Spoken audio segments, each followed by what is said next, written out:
गीता अध्याय चतुर्दश के 15वें श्लोक को प्रारंभ करते हैं। रजसी प्रलयम गत्वा कर्म संगिषु जायते तथा प्रलीनस्तमसी मूढ़ योनिषु जायते। इसके पहले वाले श्लोकों में श्लोक नंबर 14 में हमने जिस समय प्रलय का काल आता है अर्थात मृत्यु का काल आता है, उस समय जिस गुण की वृद्धि हुई होती है उसी के अनुसार हमारी गति होती है। श्लोक आता ही है, यम यम वापि स्मरन भावम त्यजत्यन्ते कलेवरम तम तमेवैति कौन्तेयः तद्भाव भाविता अंतमति सगति। जैसी हमारी अंत में मति होती है वैसी ही गति होती है। तो श्लोक नंबर 14 में हमने यह देखा कि जिस समय सतोगुण की वृद्धि होती है, मृत्यु काल में हमें उत्तम लोकों की प्राप्ति होती है, और ऐसे उत्तम लोक जो अमलान लोक है, अमलान मल से रहित, जो परम शुद्ध लोक है, जहां पर राग द्वेष पूर्णता से अभाव रहता है। राग और द्वेष जहां पर भी द्वैत चलता है, राग द्वेष सुख दुख शीत उष्ण तेरा मेरा छोटा बड़ा मान अपमान, ऐसे जो संकल्प विकल्पिक चीजें होती हैं, द्वंद्व होता है, यह ठीक या गलत, ये सारा ही मन का खेल है। जब इन चीजों से हमें मुक्ति मिल जाती है तब हम श्रेष्ठ लोक निर्मल लोकों को पधारते हैं, जहां पर हम राग द्वेष से रहित हो जाते हैं। अब हम श्लोक नंबर 15 में देखेंगे कि इसी तरह जब रजोगुण की वृद्धि हुई होती है या तमोगुण की वृद्धि हुई होती है मृत्यु काल के समय, उस समय क्या गति होती है। रजसी प्रलयम गत्वा कर्म संगिषु जायते। अन्वय, रजसी प्रलयम गत्वा कर्म संगिषु जायते, यानी प्रलय के समय जब रजसी, रजसी यानी रजोगुण, रजोगुणे, रजोगुण के बढ़ने पर, प्रलयम, प्रलयम यानी मृत्यु का समय, मृत्यु का काल, गत्वा उसको जब प्राप्त हो गए, गत्वा यानी ये भूतकाल का होता है कि वो कार्य हो गया, जब हम मरण काल को प्राप्त हो गए हैं।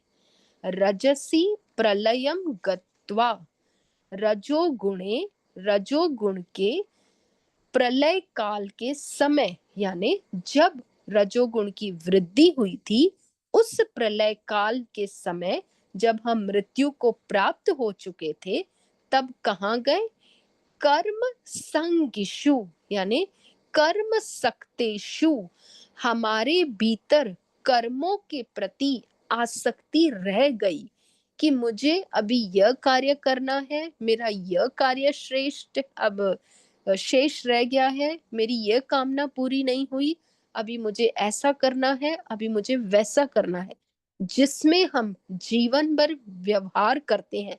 हम व्यवहार में यही कुछ करते हैं, सुबह से लेके रात तक मन में यही विचार चलते रहते हैं, अब ये करेंगे, अब ये करेंगे, अब ऐसा हो गया, अब वैसा हो गया।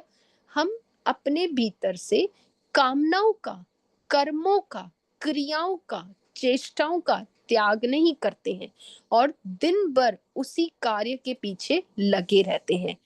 तो रजोगुण के प्रलय के समय जब रजोगुण की वृद्धि हुई थी, उस समय अगर हम मृत्यु को प्राप्त हो गए तो क्या होगा, कर्म संगिषु जायते। जहां पर भी शब्द जायते आता है वहां पर प्रकट होना, पैदा होना या जन्मना, ऐसा होता है जायते। कर्म संगिषु, कर्मों के साथ जो संग है, ऐसी जो योनियां हैं वह हमको प्राप्त हो जाएंगी। और कर्मों के संग की जो योनियां हैं वह रजोगुण के साथ होती है, क्योंकि रजोगुण के कार्य क्या होते हैं, सदा ही कर्मों में प्रवृत्ति, और कर्मों में प्रवृत्ति के कारण उसमें हमारी आसक्ति, उसके साथ तृष्णा, लोभ, और फिर शुरू हो जाती है अशांति, दुख, संताप, क्लेश।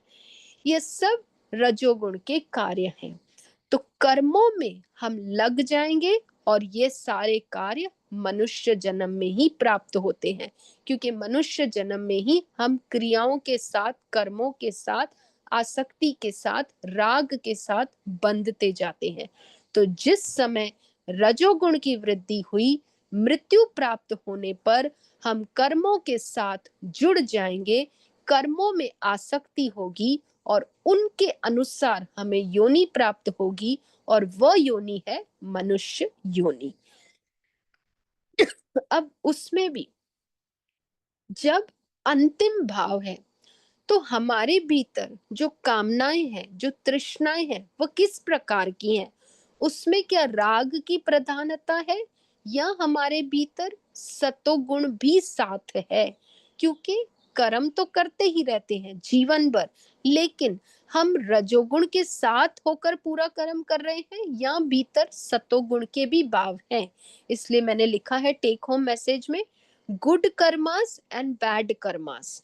जब हम कर्मों की आसक्ति में हमारा देह छूटता है, वहां पर अगर रजोगुण के साथ सतोगुण की भी वृद्धि हुई हुई है, यानी पूर्णता से रजोगुण नहीं है, थोड़ा उसमें मिश्रण है सतोगुण का, क्योंकि हमने जीवन भर श्रेष्ठ कार्य किए होंगे, तो हमारे भीतर जो कर्मों की आसक्ति होगी वह श्रेष्ठ कर्मों के प्रति होगी, कि मैं दान करूं, पुण्य करूं, अच्छे कार्य करूं, क्योंकि अंतिम समय में हमारे आसपास जो लोग होते हैं वो हमसे यही कुछ कार्य करवाते हैं, दान कराते हैं, पुण्य कराते हैं, अच्छे अच्छे विचार दिलवाते हैं, गीता का अध्ययन करवाते हैं, तुलसी का जल छिड़कते हैं, विष्णु सहस्त्र नाम पढ़ते हैं, गीता का पाठ पढ़ते हैं। उस समय हमारा सत्वगुण की भी थोड़ी बहुत वृद्धि हो जाती है। तो दोनों मिश्रित होते हैं, और अगर जीवन भर ही हमने दान पुण्य के कार्य किए हैं, तो सतोगुण और रजोगुण दोनों मिलकर हमारे भीतर आ जाते हैं, और उसमें हमें मनुष्य योनि का मिश्रण प्राप्त हो जाता है। लेकिन हमारे कर्मों में आसक्ति फिर भी रहती ही है, क्योंकि जब तक भीतर कामना है तब तक हमें योनि प्राप्त होनी ही होनी है। तो अगर हम अच्छे कर्म करेंगे तो सतोगुण से मिश्रित रजोगुण, यानी हमें अच्छे कुल में जन्म प्राप्त होगा, या कहीं श्रेष्ठ घर में जहां पर ज्ञान की वृद्धि है वहां से हमें जन्म प्राप्त होगा, या तो और अच्छा लोक अगर अच्छे से रजोगुण के साथ मिलके और ज्यादा सत्वगुण है तो हमें देव योनि भी प्राप्त हो सकती है, अगर हम रजोगुण में मृत्यु काल में रहे तो इस तरह से रजसी प्रलयम गत्वा, रजोगुण के समय अगर हम प्रलय को प्राप्त हो गए, कर्म संगिषु जायते, हम कर्मों में आसक्त हुए योनियों को प्राप्त होते हैं, जो कि अच्छे कार्य पर निर्भर करती हैं।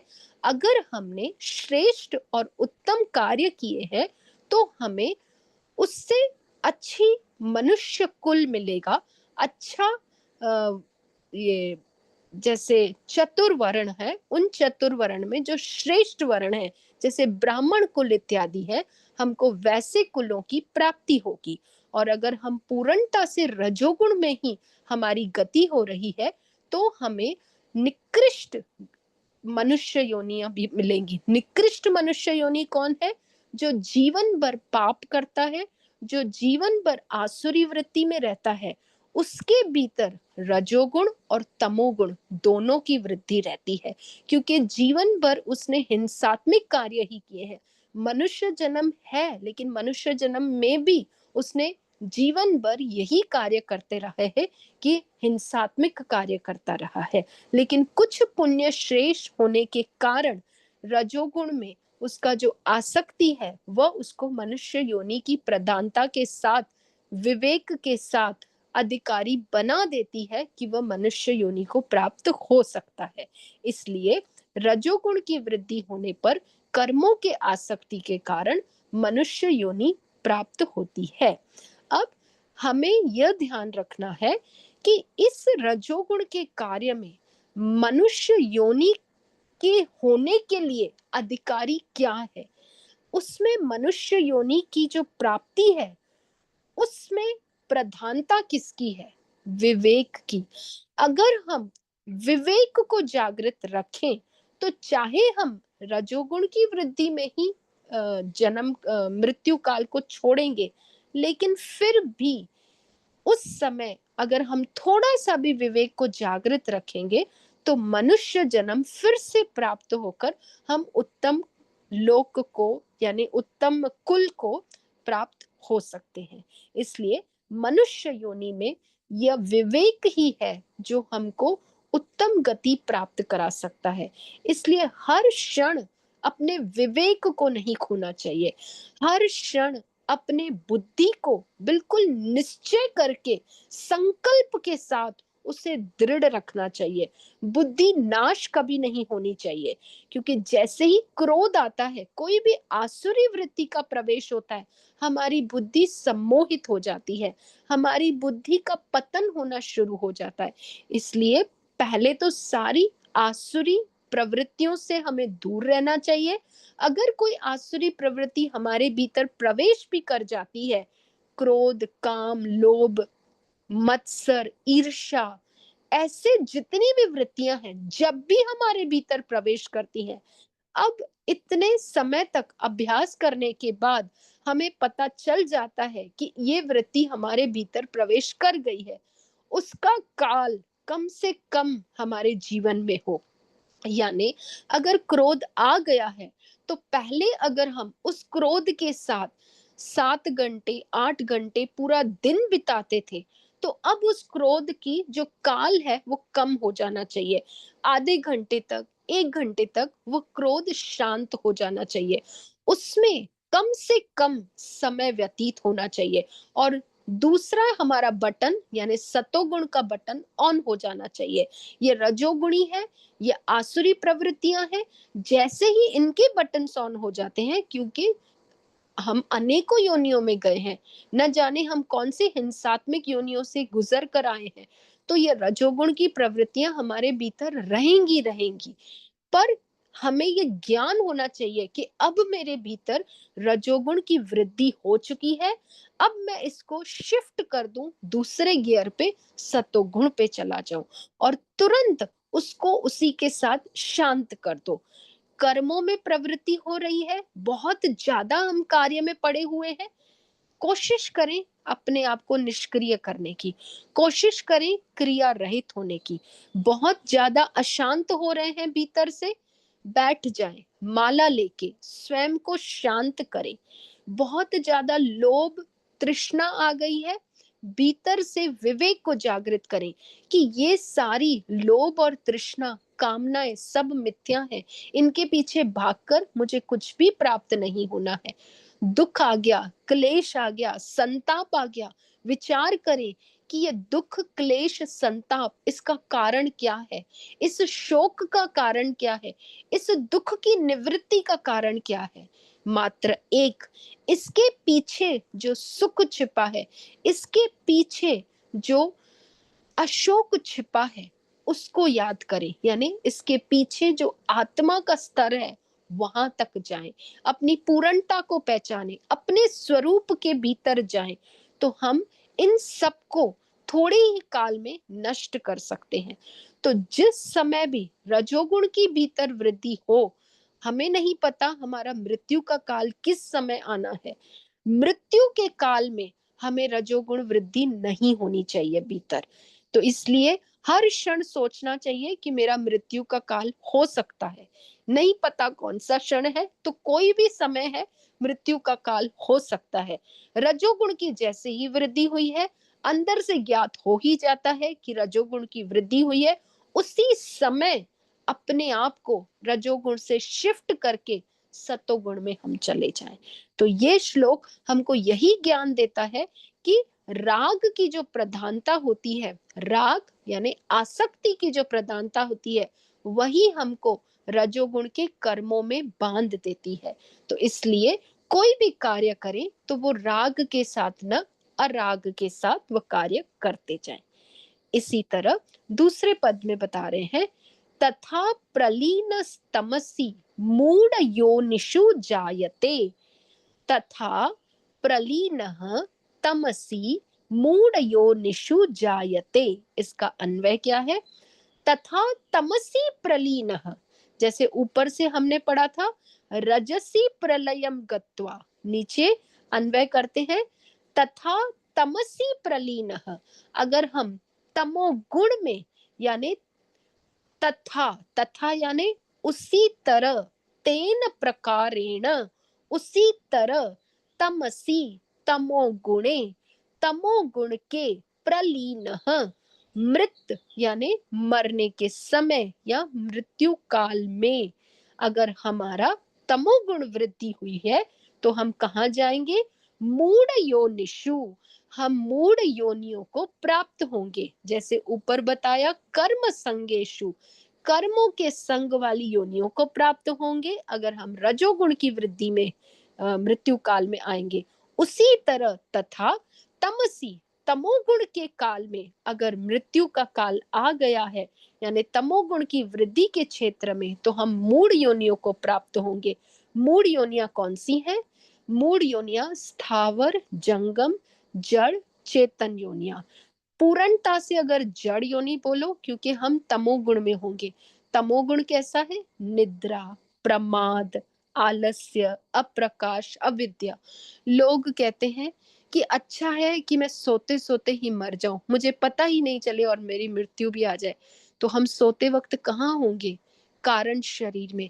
हम पूर्णता से अज्ञान में होंगे, हम पूर्णता से अविद्या में होंगे। अगर उस समय हमारा मृत्यु काल आ गया तो हम तमोगुण से कहाँ जाएंगे? ये हमें सोचना चाहिए कि हम तमोगुण से हम चले जाएंगे उस जड़ योनियों में। इसलिए जिस समय भी हमारा मृत्यु काल आए, हमारा विवेक जागृत रहना चाहिए, हमारी सतोगुण की पूर्णता से वृद्धि होनी चाहिए, वही हमारा मृत्यु का काल होना चाहिए। लेकिन अगर हम तमस में मृत्यु काल में आ गए, तमोगुण में, निद्रा में, अपने प्रमाद के कार्यों में, अपने आलस्य में, अपने अज्ञान में, अपने अविद्या में, तो हम जड़ योनियों को ही प्राप्त होंगे। और जड़ योनियां कौन सी है? वृक्ष, लता, ये पर्वत इत्यादि। क्योंकि जो पत्थर पर्वत होते हैं, ये सब भी एक प्रकार की मूढ़ योनियां हैं। मूढ़ योनियां क्योंकि इनमें पूर्णता से तमोगुण बढ़ा हुआ है, अविद्या बढ़ी हुई है।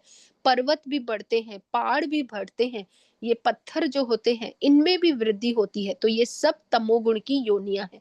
प्रकृति के अंदर हमको जो कुछ भी दिख रहा है, ये सब कहीं ना कहीं योनियों के भाग हैं।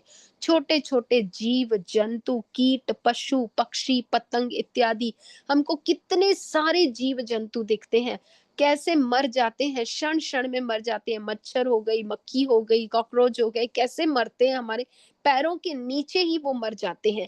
तो ऐसी योनियां प्राप्त होंगी हमको। उन वो भी वैसे ही जीव है, चींटियां जैसे हम जीव हैं, उनके भीतर भी उतनी शक्ति है जितनी हमारे भीतर शक्ति है।